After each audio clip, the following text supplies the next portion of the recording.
Lehmann তারাকাল মেরা যদি কেউ তর্ক বিতর্ক পরিত্যাগ করে, তর্কে জড়াইতে যায় না, কারোর সাথে তর্ক করতে যায় না, সে ধর্মীয় বিষয় নিয়ে হোক আর অন্য কোনো বিষয় নিয়ে হোক, কোনো তর্ক নেই। তুমি তোমারটা বলছো বলো, আমি সেখানে প্রতিবাদ করতে গেলেই খামাখা আগে বাড়তে পারে কথা, ছেড়ে দিলেন আপনি তর্ক করা।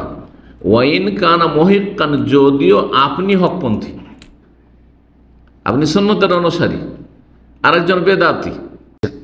এই জন্য নবী করিম সাল্লাল্লাহু আলাইহি সাল্লাম বলেছেন যে ইন্নাল্লাহ লা ইয়ানজুরু ইলা সুওয়ারিকুম ওয়ালা ইলা আজসাদিকুম, আল্লাহ তোমাদের রূপ চেহারা দেখেন না। হ্যাঁ, যে কে কত সুন্দর, কে কত সুঠাম, আর শুধু সোয়ারের মধ্যে শুধু রূপ চেহারা নয়, পোশাক, হ্যাঁ কার কীরকম ঢিলা পোশাক, কারণ আমাদের মোল্লা সমাজে আবার বেদাতি সমাজে পোশাকের খুব গুরুত্ব রয়েছে। আসসালামু আলাইকুম ওয়া রাহমাতুল্লাহি ওয়া বারাকাতুহু। এখন আমাদের নতুন জীবন গড়ার চেষ্টা করতে হবে, যা অতীতে ছিল আমাদের অবস্থা তার চাইতে অনেক ভালো করার চেষ্টা করতে হবে। এটি একটি শিক্ষণীয় বিষয়, সময় থেকে শিক্ষা নেওয়া।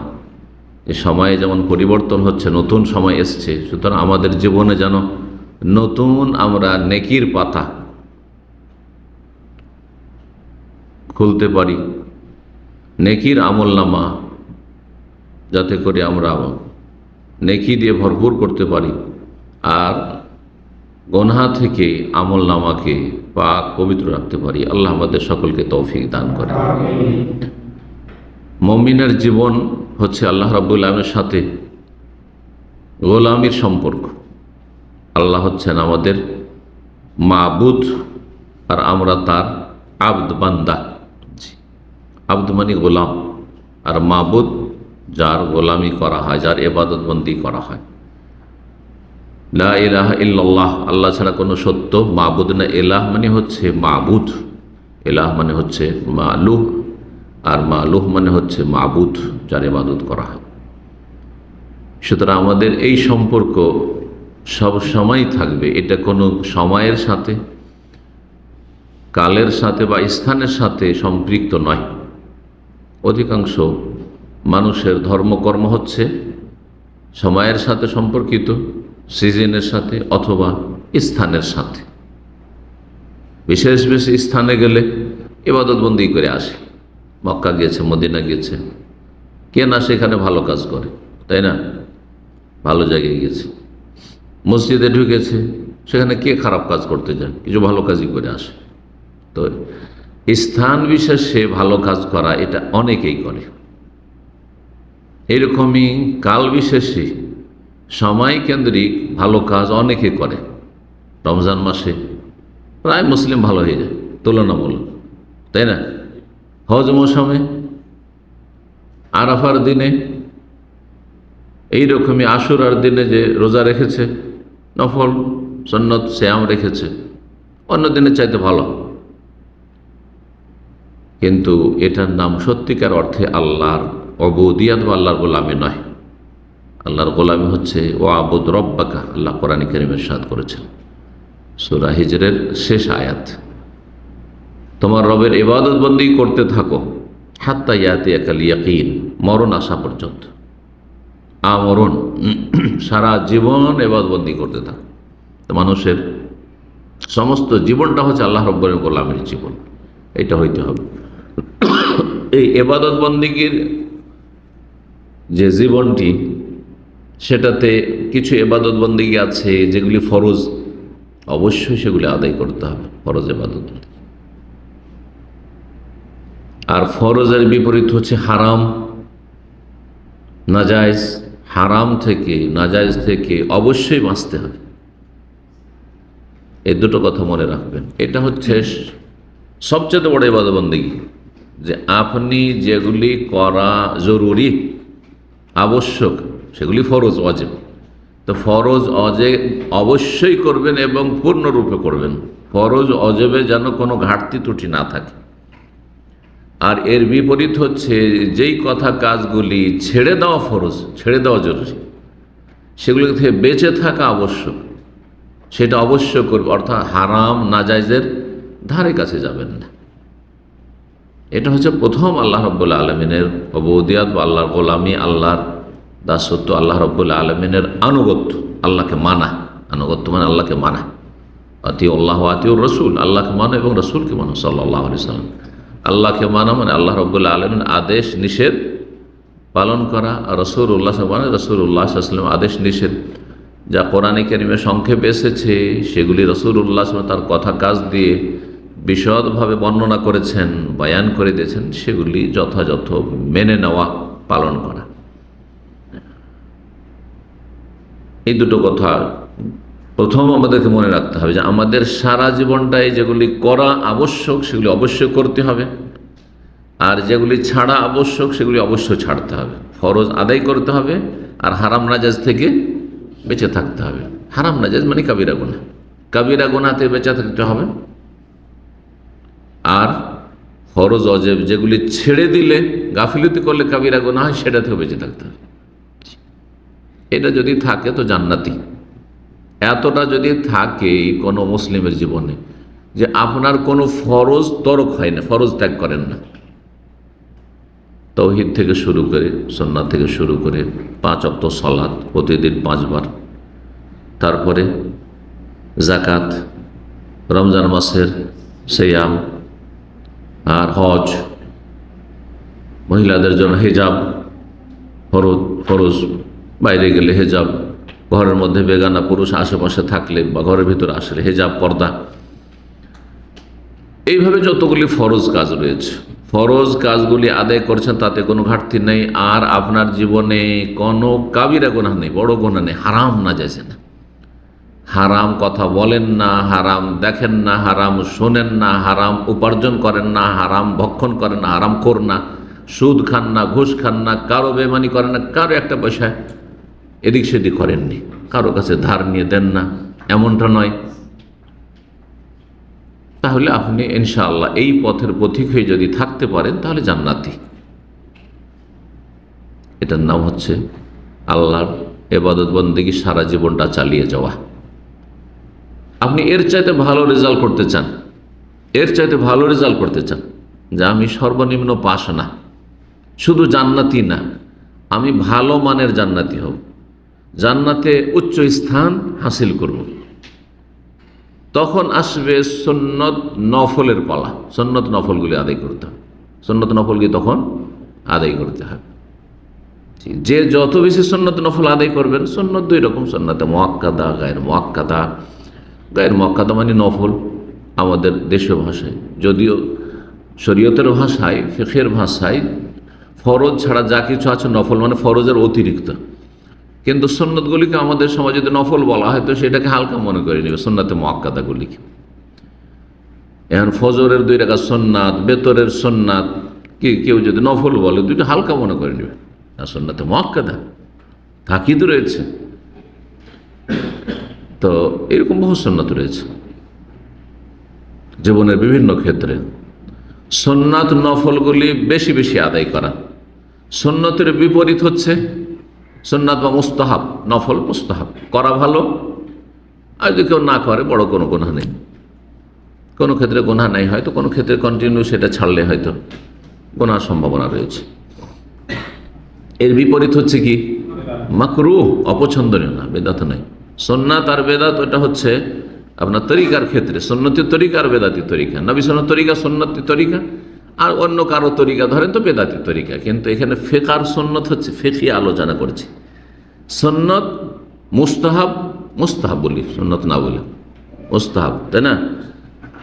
ব্যাপক তাহলে একটু মুস্তাহাব যেগুলি করলে ভালো, এর বিপরীত হচ্ছে না করলে ভালো, সেটা মানে কি মাকরুহ, অপছন্দনীয় কথা কাজ, অপছন্দনীয় কথা কাজ, যেগুলি কাবিরা গুনাহ তো না কিন্তু সাগীরা গুনাহ হতে পারে।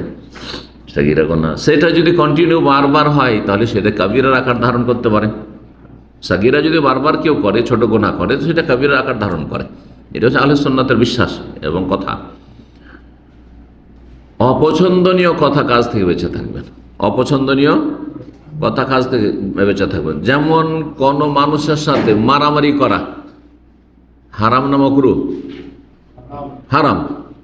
অকথ্য ভাষায় গাল দেওয়া হারাম। নোংরা ভাষা ব্যবহার করা হারাম। কষ্ট দেওয়া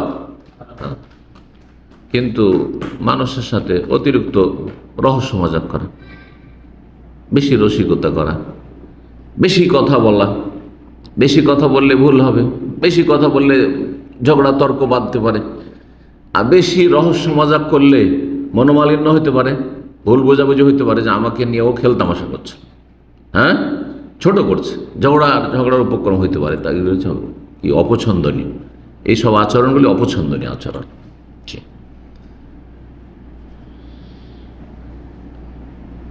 দুটো কথা পরে বললাম, কি বললাম, যে যেগুলি মুস্তাহাব সেগুলি বেশি বেশি করবেন জান্নাতে ভালো স্থান হাসিলের জন্য, আর যেগুলি এর বিপরীত হচ্ছে, যেগুলি না করা পছন্দনীয় আর করা হচ্ছে অপছন্দনীয় মাকরুহ, সে কথা কাজ থেকে বেঁচে থাকবেন। এতেও কি হবে, যেমন নেকির কাজ মুস্তাহাব কাজগুলি করলে জান্নাতে মর্যাদা উঁচা হয়, তেমন মাকরুহ অপছন্দনীয় কথা কাজ ছেড়ে দিলে জান্নাতে মর্যাদা উঁচু হয়।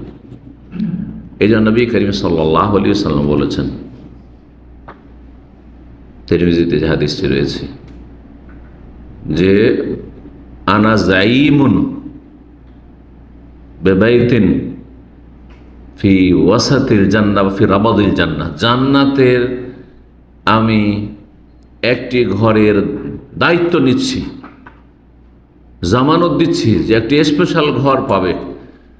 লেমান তারাকাল মেরা আহ, যদি কেউ তর্ক বিতর্ক পরিত্যাগ করে, তর্কে জড়াইতে যায় না, কারোর সাথে তর্ক করতে যায় না, সে ধর্মীয় বিষয় নিয়ে হোক আর অন্য কোনো বিষয় নিয়ে হোক, কোনো তর্ক নেই।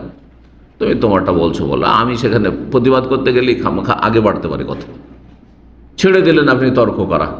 ওয়াইন কানা মহিকান, যদিও আপনি হকপন্থী, আপনি সুন্নতের অনুসারী, আরেকজন বেদাতি, আপনি বলছেন না আমি মিলাদ বেদাত এটা ওকে মানিয়ে ছাড়বো না, মানিয়ে ছাড়বো এই মন মানসিকতা বাদ দিতে হবে। আমি যেটা সহি সেটা বললাম, তারপরে যদি দেখি যে না তর্কের উপক্রম হচ্ছে, তর্ক করতে আসছে, ভাই তর্ক করে লাভ নাই, আমি এটা জানি যে এটা ঠিক বললাম, যদি তোমার পছন্দ না হয় তো ছেড়ে দাও, মা আসসালাম। কথা বোঝা গেছে? আর বেশি কথা আগে বাড়িয়ে লাভ নেই, তোমার যদি ঠিক লাগে ভালো কথা, না হলে তোমার বিবেক আছে, আল্লাহ তোমাকে ইলম দিয়েছে, বিদ্যা বুদ্ধি দিয়েছে, যোগ্যতা দিয়েছে, হিতাহিত ভালো মন্দের পার্থক্য করার জ্ঞান দিয়েছে, সুন্নাত না বেদাত একটু পড়াশোনা করলে বুঝতে পারবে, দলিল একটু তলাশ করলে বুঝতে পারবে, বলে কেটে পড়েন আপনি। তাহলে হকপন্থী হওয়া সত্ত্বেও নিয়ত পড়া বেদাত লাগিয়ে দিল আপনার সাথে তর্ক, কি করবেন না, তর্ক করবেন না। কিন্তু অধিকাংশ মানুষের মন মানসিকতা, যেমন বেদাতির মন মানসিকতা যে লাঠির জোরে হইলেও আপনাকে বেদাতটা মানিয়ে নেবে আপনাকে, ঠিক না, তেমন আমাদের ভাইদের অনেকের মন মানসিকতা যে আমারটা মানিয়ে নেব, ছাড়ো না না না। লেমান তারাকাল মেরা, ঝগড়া তর্ক করা বাদ দেন। ওয়াইন কান মহিকান, যদিও আপনি হকপন্থী, মহিকান হক আপনার কাছে, আপনি ন্যায্য কথা বলছেন, সাংসারিক বিষয়, পারিবারিক বিষয়, সামাজিক বিষয়ে, অনেক সময় ভাই বোনদের সাথে আপনি হক কথা বলছেন, তারা না হক কথা বলছে, তারপরে তর্কে জড়াতে চান না। আজকের দার্সে আমি এই 4টি কথা বললাম, ফরজ অজেবে যেন ঘাটতি না হয়, আর হারাম নাজায়েজ জীবনে যেন কাবিরা গুনাহ না থাকে, সর্বনিম্ন জান্নাত পাওয়ার জন্য এই কোর্স। তারপরে কি বললাম দুটোর পরে? 3 নম্বর হচ্ছে মুস্তাহাব যে কাজগুলি, কথাগুলি ভালো কাজ, কথা, জিকির আজকার, নফল জিকির আজকার, বেশি বেশি তাসবিহ, সুবহানাল্লাহ, আলহামদুলিল্লাহ, লা ইলাহা ইল্লাল্লাহ, আস্তাগফিরুল্লাহ, লা হাওলা ওয়ালা কুওয়াতা ইল্লা বিল্লাহ। ফরজ না, ফরজ নয় এগুলো করা, কিন্তু নফল মুস্তাহাব করলে অনেক নেকি, আপনার নেকির পাল্লা ভরপুর হয়ে যাবে, সুবহানাল্লাহ। তো এইসব জিকির আজকার, সুন্নতি জিকির আজকার বেশি বেশি করবেন, যাতে আপনার জান্নাতে স্থানটা আম্বিয়া, সিদ্দিকিন, শুহাদা, সালেহিনদের সাথে হয়, একটু ওপরে হয়, একেবারে নিম্ন মানে জান্নাতি না হয়, সর্বনিম্ন পাশ।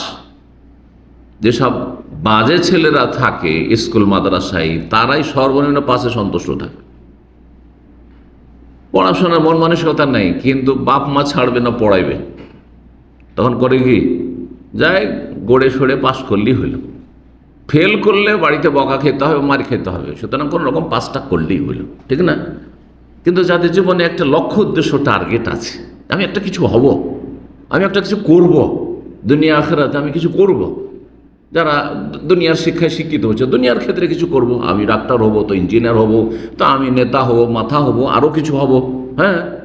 আর যারা দিন নিয়ে পড়া পড়ছে, আমি একটা দিনের বড় খাদেম হব, আমি একদিনের একজন স্কলার হব, দায়ী হব, দিনের আমি কিছু করব, কোরআন সুন্নাহ ভালো একজন আলেম হব, দক্ষ হব, ইত্যাদি একটা টার্গেট আছে।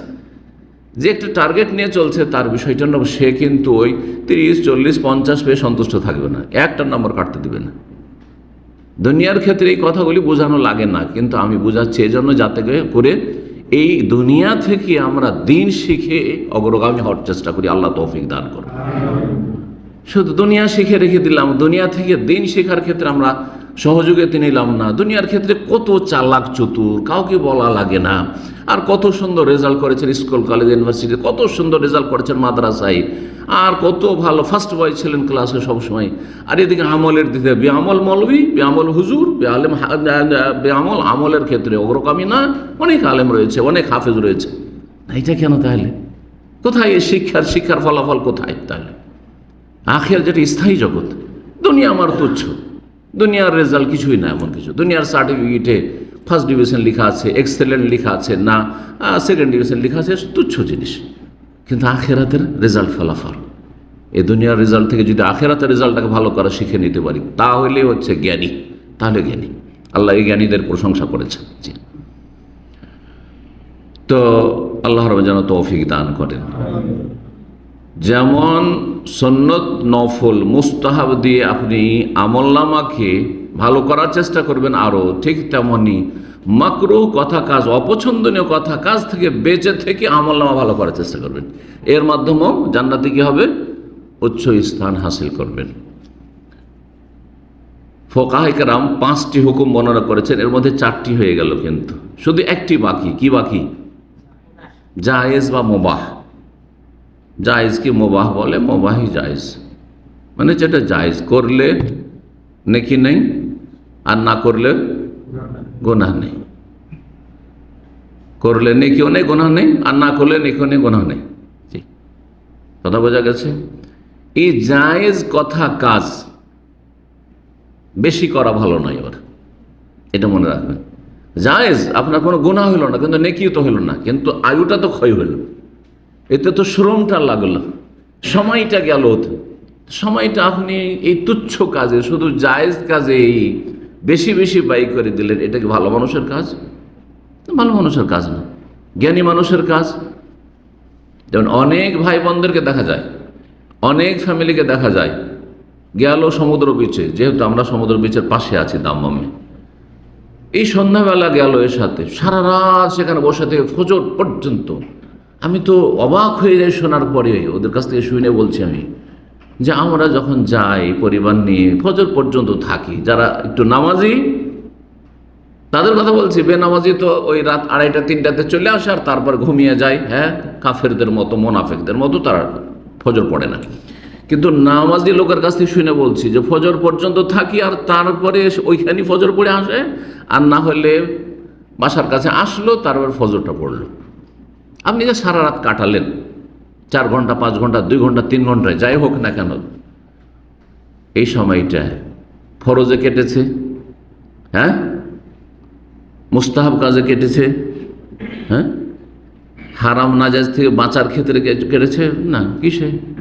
মুবাহ জায়েজ। কোনো একটা নেকিও হয়নি, কোনো একটা নেকিও হয়নি, কোনো একটা হালাল রুজিও হয়নি, যদিও গুনাহ হয়নি হয়তো, কিন্তু সেখানে সময় লেগেছে। আপনার আয়ুটা অত্যন্ত মূল্যবান। সুবহানাল্লাহ। মানুষ কিছু সময় বাঁচার জন্য যদি ক্ষমতা থাকতো, তো ধন দৌলত দিয়ে আল্লাহ বলতে, আল্লাহ ধন দৌলত দিলাম, আমাকে আরও 10টা 20টা দিন সময় দাও, এখন মরতে চাই না, করতো না? করতো না? এই সুযোগ যদি থাকতো, তো ধন দৌলত কেউ ছেলে মেয়েদের জন্য রাখতো না। আমি 10টা দিন বাঁচতে পারো আমার পয়সা দিয়ে, আমার ধন দৌলত আমি ছেলে মেয়েদের জন্য কেন রাখবো, আর 10 দিন আগে কেন মরবো? কথা ঠিক কিনা? এত মূল্যবান সময়টা আপনার কেটে গেল এমনভাবে, আপনার শরীরের সুস্থতার নিয়ামত কেটে গেল। কতগুলি নিয়ামত, শুধু সময় না, সময়, তারপরে আপনার সুস্থতার নিয়ামত, সুস্থ, এই সুস্থতার সময়টা আপনার আল্লাহ সন্তুষ্টির কাজে লাগাইতে পারতেন, কোরআন তেলাওয়াতে লাগাইতে পারতেন, তাহাজ্জুদে লাগাইতে পারতেন, আপনি বহু নেকির কাজ জিকির আজকারে লাগাতে পারতেন, দুয়ায় নির্জনে আপনি রাতের অন্ধকারে দোয়া করতে পারতেন না। ওই ফ্যামিলি নিয়ে, ছেলে মেয়ে নিয়ে হাসি তামাশা খেলাধুলা করে চলে আসলেন আপনি। একটা উদাহরণ দেন, এরকম যে কোনো জায়েজ কাজ, ঘোরাফেরা, এদিক সেদিক একটু ঘোরাফেরা, কোনো নাজায়েজ কাজে না, কিন্তু মার্কেটে ঘুরছেন। বেশি জায়েজ কাজ করা মানুষকে নাজায়েজের দিকে নিয়ে যায়। বেশি বেশি যারা মুবাহ জায়েজ কাজ করে তাদেরকে ধীরে ধীরে মাকরু আর তারপরে হারাম নাজায়েজ কাজের দিকে নিয়ে যায়, আর ফরজ ওয়াজিব সুন্নত মুস্তাহাবে গাফিল করে দেয়। পরীক্ষা যদি করতে চান তো দেখেন, সালাম ফিরার পরে যখন জামাতে সালাম ফিরে দিলেন, সালাত শেষ হলো কি না? সালাত শেষ হওয়ার পরে যদি মোবাইলটা নিয়ে নাড়াচাড়া করেন তো কোনো হারাম নাজায়েজ কাজ করলেন? নাজায়েজ কাজ তো করলেন না, কারণ সালাম ফিরা হয়ে গেছে, তাই না? এখানে দুই রকম লোক দেখতে পাবেন। একরকম লোক দেখবেন যে সালাম ফেরা হয়েছে, তারপর সুন্নতি জিকির আজকার জানে, সে করছে, আলহামদুলিল্লাহ সবগুলি সুন্নতি জিকির আজকার করলো, আর জিকির আজকারের সাথে সাথে মনোযোগী হয়ে যে ইবাদতবন্দি সেটা মনের কলবের ইবাদত করলো। শুধু জবানের ইবাদত না, একটা লোক যখন জিকির আজকার করে অন্তর থেকে, তখন তার কলবের ইবাদত, হৃদয় আল্লাহর সাথে সম্পৃক্ত, আল্লাহকে ডাকছে, জিকির আজকার পড়ছে ইত্যাদি। আর একজন, সে এখন তো সালাম ফিরা হয়ে গেছে, মোবাইলটা নিয়ে সাথে সাথে ইন্টারনেট খুলে দিয়ে তারপর বিভিন্ন যে সুযোগ সুবিধাগুলি আছে, দেখি কার কতটি মেসেজ আসলো, তো কোথায় কি আসলো, নতুন কিছু দেখি, এই করলো। নাজায়েজ কাজ, হারাম কাজ তো করলো না, কিন্তু কত নেকি থেকে বঞ্চিত হইল। এ মূল্যবান সময়টা একটি লোক মুস্তাহাব কাজে লাগিয়ে অনেক নেকি পেয়ে গেল। পক্ষান্তরে আর একজন লোক, অনেক ভালো ভালো মানুষকে দেখবেন সালাম ফিরা পট করে মোবাইল হাতে, পকেট থেকে মোবাইলটা নিয়ে হাতে, সালাম ফিরার পরে ওই মুসাল্লাতে যতক্ষণ বসে আছেন ফেরেশতা রহমতের দোয়া করতে আছে না এই হাদিসে? যতক্ষণ পর্যন্ত মুসল্লি সালাতের জায়গায় বসে থাকে, মালায়েকা দোয়া করতে থাকে, আল্লাহ মাগফির লাহু, আল্লাহ মারহামু, সেই হাদিস, আল্লাহ এই লোকটিকে মাফ করে দাও, আল্লাহ এর উপরে তুমি দয়া করো, মায়া করো, রহম করো। ফেরেশতা দোয়া করতে থাকে। যখনই সেখান থেকে সরে চলে গেলেন আর জিকির আজকার করছেন না, সরে চলে গেলেন আর এদিক সেদিক বসে তখন হয় কারোর সাথে গল্প ধরিয়ে দিলেন, দেখা যাচ্ছে যে আরেকজন, আপনি শুনলেন তখন আরেকজন এসে গল্প শুরু করে দিল, গল্প করতে লাগলেন, অথবা আপনি আপনার সোশ্যাল মিডিয়াতে ঢুকে পড়লেন, আপনি অনেক যে মুস্তাহাব নেকির দরজা ছিল সেটা নিজের সামনে বন্ধ করে দিলেন। নাজায়েজ কাজ তো করলেন না, কিন্তু এই মুবাহ ধীরে ধীরে মানুষকে নাজায়েজের দিকে নিয়ে যায়, অথবা কি করে জানেন, অপছন্দনীয় কথা কাজের দিকে নিয়ে যায়, না হলে কি করে মানুষকে গাফেল বানিয়ে দেয়, জিকির আজকার থেকে গাফেল। তখন ধীরে ধীরে এমন একটা অভ্যাস হয়ে গেছে, আর জিকির আজকার নেই। জিকির আজকার থাকলে শুধু মুখে জিকির আজকার করছে, অন্তর থেকে জিকির আজকার নেই। একটি লোক মনোযোগী হয়ে সালাতের পরে জিকির আজকার করছে, তার জিকিরের কোয়ালিটি কেমন। আর আরেকজন লোক আসলে গাফিল, আল্লাহর সাথে কলবের কোনো সম্পর্ক নেই, উদাসীন হয়ে রয়েছে, আর শুধু মনে করছে, আমাদের ভাইয়েরা যারা এই জিকির আজকারগুলি মুখস্থ করেছেন, যে ফরজ সালাতের পরে পড়ছেন অনেকে, কিন্তু গল্পের ছলে যে গল্প চলছে, এদিক সেদিক চলছে, আর ওর মধ্যখানে শুধু মুখে মন্ত্রের মতো পাঠ করে নিলেন। এই জিকির আজকারের তেমন ফলাফল জীবনে পাবেন না। একজন লোক যে অন্তর থেকে জিকির করছে, তার যে প্রতিফলন জীবনে ঘটবে এবং তার জীবনে যে একটা ইনকিলাব, বিপ্লব আসবে, সেটা আশ্চর্যজনক বিপ্লব। মানুষ সৎ থেকে আর অধিক সৎ হয়ে যেতে পারে। এইভাবে যখন বেশি বেশি মানুষ আল্লাহর সাথে সম্পর্ককে গাঢ় করে, তখন আরও বেশি তার মধ্যে সততা চলে আসে, আল্লাহর ভয়ভীতি চলে আসে, আর আল্লাহ রাব্বুল কাছে সে বিনয়ী হয় এবং আন্তরিক হয়ে ইবাদতবন্দি করতে পারে, তার কোয়ালিটি আলাদা হয়ে যায়। পক্ষান্তরে গাফেল অন্তর নিয়ে, এই জন্য আল্লাহ রাব্বুল কোরআনে নিন্দা করেছেন গাফেল অন্তরের। জি, গাফিলতির যারা আছে, উদাসীন হয়ে রয়েছে, বেখেয়াল, কিন্তু জিকির আজকারগুলি পড়ে নিলেন, তেমন কোনো জীবনে পরিবর্তন ঘটবে না। আস্তাগফিরুল্লাহ, আস্তাগফিরুল্লাহ, আস্তাগফিরুল্লাহ যদি মুখে পড়তে থাকেন, দেখবেন যে আপনার লাইফ চেঞ্জ হবে না, লাইফ স্টাইল ওরকমই থেকে যাবে। কিন্তু যদি অন্তর থেকে পড়েন, আস্তাগফিরুল্লাহ, এখান থেকে পড়ছেন আস্তাগফিরুল্লাহ, আস্তাগফিরুল্লাহ, অন্তর থেকে কথাটা বেরোচ্ছে, সুবহানাল্লাহ, আল্লাহ রাব্বুল আলামিন অন্তরের অবস্থা দেখছেন। এই জন্য নবী করিম সাল্লাল্লাহু আলাইহি সাল্লাম বলেছেন যে ইন্নাল্লাহা লা ইয়ানজুরু ইলা সুওয়ারিকুম ওয়ালা ইলা আজসাদিকুম, আল্লাহ তোমাদের রূপ চেহারা দেখেন না। হ্যাঁ, যে কে কত সুন্দর, কে কত সুঠাম। আর শুধু শোয়ারের মধ্যে শুধু রূপ চেহারা নয়, পোশাক, হ্যাঁ, কার কীরকম ঢিলা পোশাক। কারণ আমাদের মোল্লা সমাজে আবার বেদাতি সমাজে পোশাকের খুব গুরুত্ব রয়েছে। হ্যাঁ, যে কার কত ঢিলা পোশাক, কে জুব্বা পরে আছে আর কে প্যান্ট শার্ট পরে আছে, এগুলো দেখেন না আল্লাহ রাব্বুল আলামিন। জায়েজ পোশাক হইলেও বাস টাকার নিচে যেন প্যান্ট না যায়, হারাম যেন না হয়, এগুলো দেখেন না। তোমাদের দেহ দেখেন না।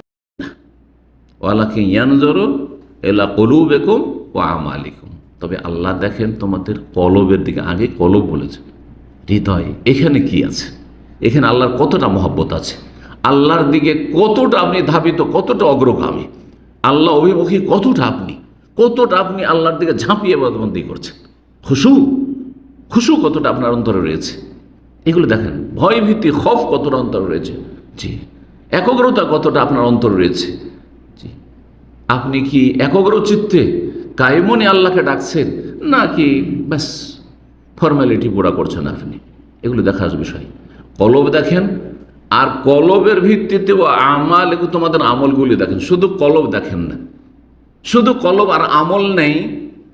এটা যদি হয়তো, তাহলে যত আজকাল মুসলিম সমাজের বেদিন আছে না, নাস্তিক টাইপের লোক আছে না, বেদিন আছে, যত পাপী আছে, এরা বলে যে আরে দাঁড়িয়ে রাখলে কি হয়, আর শুধু নামাজ পড়লে কি হয়? আমরা নামাজটা পড়ি না, দাঁড়িয়ে রাখি না, কিন্তু আমার অন্তর সাফ।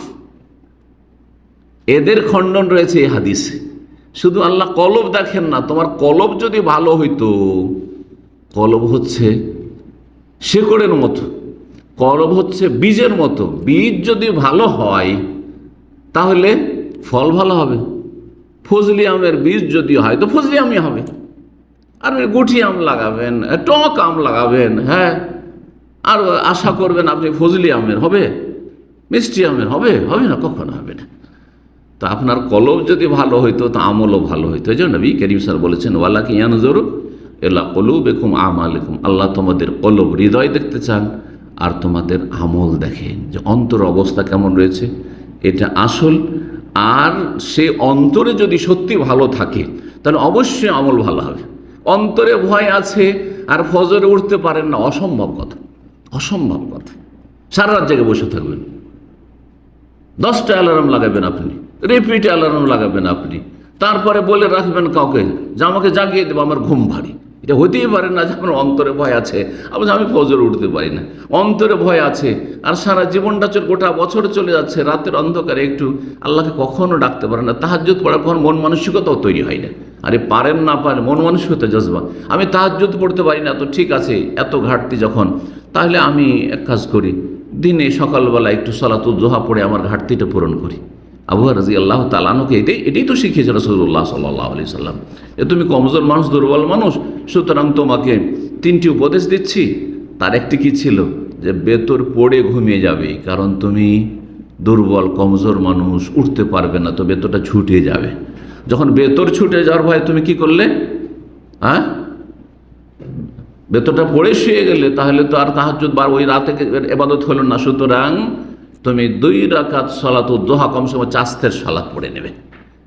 তাহলে আমাদের এইরকমটা হইতে হবে এই হাদিসের আলোকে, যে যারা তাহাজ্জুদ পড়তে পারছে না, কমপক্ষে সকালবেলা ডিউটি থাকলেও কেউ যদি 2 রাকাত নামাজ পড়ে, কোথাও বাধা দেবে না যে আপনার 2 রাকাত নামাজ পড়ার সময় দেবে না। বিড়ি সিগারেট পান করার জন্য ফাজেরকে যদি সময় দেওয়া হয়, কথা বোঝা গেছে, পাপীদেরকে পাপ করার জন্য যদি সময় দেয় কর্মচারীকে, তাহলে আপনাকে নেকি করার জন্য সময় দেবে না? অবশ্যই সময় দেবে, অবশ্যই আপনাকে সুদৃষ্টিতে দেখবে। একজন ভালো মানুষ যার মধ্যে ইসলাম নাও থাকে, মানবতা যদি থাকে, ইনসানিয়াত, তবুও ভালো নজরে দেখবে যে লোকটি ভালো, 2 মিনিট সময় পেলে একটু নামাজ পড়ে, আল্লাহর জিকির আজকার করে। আল্লাহ রাব্বুল যেন বোঝার তৌফিক দান করেন, এবং আল্লাহ রাব্বুল আলামিন যেন আমাদেরকে সময়গুলিকে ভালো কাজে লাগাবার তৌফিক দান করেন, এবং সারা জীবন আল্লাহর ইবাদত চালিয়ে যাওয়ার তৌফিক দান করেন। এবং এইভাবে আল্লাহ রাব্বুল আলামিন আমাদেরকে দিনের ওপর কায়েম রেখে আমাদের শেষ অবস্থাটা যেন ভালো করেন। হুসনুল খাতেমা, শেষ সমাপ্তি যেন আল্লাহ আমাদের ভালো করেন। শেষ সমাপ্তি ভালো হওয়া মানে এই নয় যে নামাজের অবস্থায় মরলেন। শেষ সমাপ্তি শেষ অবস্থাটা ভালো হয় এই নয় যে সেজদায় পড়ে মারা গেলেন বা মসজিদে মারা গেলেন বা মক্কা মদিনায় মারা গেলেন। এগুলো আসল বিষয় না। আসল বিষয় হচ্ছে গুনাহমুক্ত হয়ে মারা গেছেন, গুনাহার বোঝা নিয়ে কারো একটা পয়সা মেরে খেয়ে মারা যাননি আপনি।